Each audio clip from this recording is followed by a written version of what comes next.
বলছি দাদা, তুই আর বসে থাকিস না, ঋষভের ঘরে গিয়ে তুইও স্নানটা সেরে নিবি। চল আয়। বসই, আরে চল আমার সঙ্গে, গয়নাগুলো বার করতে হবে না? জ্বলে যাচ্ছে জ্বলে যাচ্ছে জ্বলে যাচ্ছে, খিদে পুরো পেট জ্বলে যাচ্ছে। কোনো খাওয়ার ব্যবস্থা করো, ব্রেকফাস্টের ব্যবস্থা করো রে।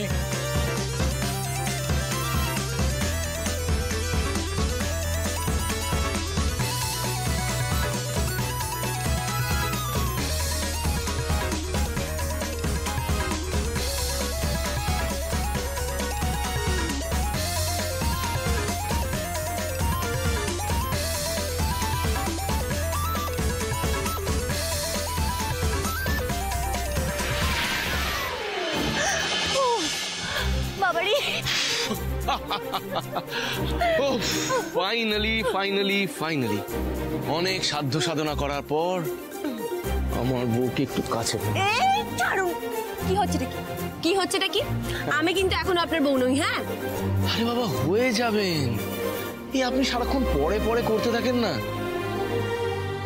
দেখবেন একদিন পরে পরে করতে করতে সত্যি পরের হয়ে যাবে, তখন বুঝবেন ঠেলা।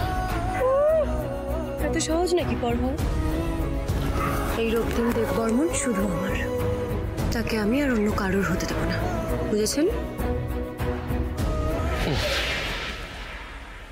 আপনি না থাকলে যে আমার কি হতো ভগবান জানে।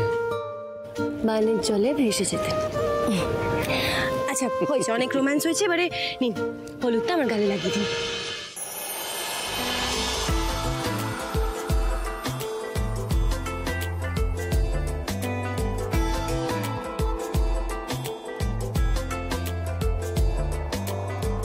বোঝাবো কি করে তোকে কত আমি চাই, তোর কথা মনে এলে নিজেকে হারাই।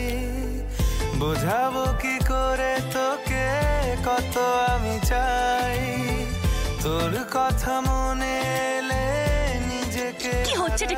কেউ দেখে ফেলবে। রক্তিমবাবু ছাড়ো না, কি করছেন? কি মুশকিল বলুন তো, আপনার সবাই দিয়ে তো ভয় কিসের?